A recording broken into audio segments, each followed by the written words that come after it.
সবাইকে। আচ্ছা, তারেক রেজারটাই প্রথমে বলি। গতকালকের ঘটনা ঘটেছে ঝিনাইদহে। তো ঘটনা মামলা হয়েছে, 2টা মামলাই হয়েছে। এনসিপিও মামলা করেছে, ছাত্রদলও মামলা করেছে। ছাত্রদলের যে অভিভাবক সংগঠন বিএনপি, তারা ক্ষমতাসীন এবং তারা বিরোধী দল। এই যে ছাত্রদলের নামে এনসিপি মামলা করেছে, তারা আজকে আদালতে গিয়ে প্রত্যেকটা ছেলে জামিন নিয়েছে। এই তারেক রেজা সহ এনসিপির যারা, তারা জামিন তো নেয়নি। ক্ষমতাসীন দলের ছাত্র সংগঠন আদালতে গিয়ে জামিন নিতে পারলো, আর তারা জামিন না নিয়ে বরং আইনকে প্রকাশ্য চ্যালেঞ্জ করে ওইখানে গিয়ে আবার সংবাদ সম্মেলন করতেছে, লাইভ করতেছে।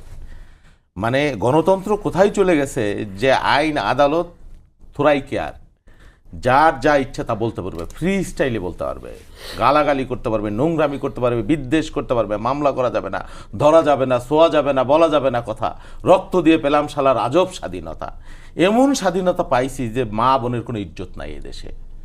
এই দেশের নারীদের কোনো ইজ্জত নাই, সম্মান নাই, যে যেমনে পারতেছে বলতেছে। সংসদে ওরা কত চমৎকার কথা বলে এই আলামিনরা, অথচ বাইরে তাদেরকে লেলাই দিছে কিছু বেয়াদব, উচ্ছৃঙ্খল, অশোভনকারী, অশ্লীল, যা থেকে আমাদের এই যে বিগত রিজিমে এরকম নিকৃষ্ট শব্দচয়ন আমি কখনো দেখিনি। 5ই আগস্টের পরে আমরা যেটা চেয়েছিলাম, এই যে বেয়াদব, ও যদি আওয়ামী লীগের এইসব কথা আড্ডি মাংস এক হয়ে যাইতো।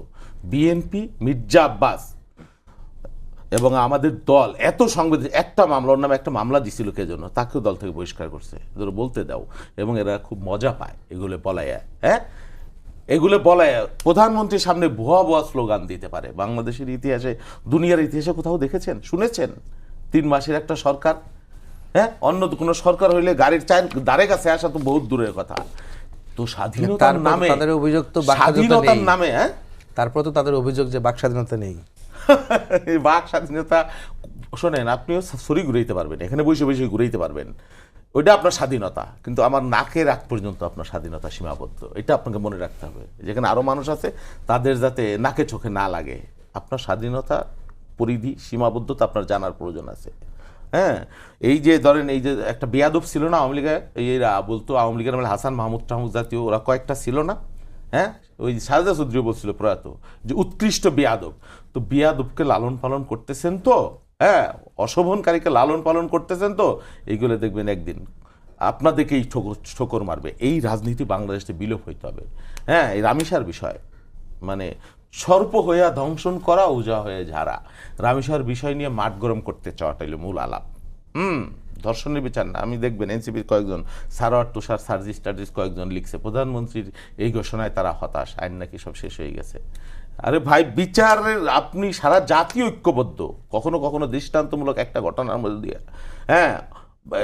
একটা বিচারের মধ্যে দিয়ে এমনও তো হইতে পারতো বিগত আমলে যে এগুলোকে ক্রস ফায়ারে হত্যা করে ফেলা, সেটাও কিন্তু কিছু কিছু অনেক মানুষ সমর্থন করতো।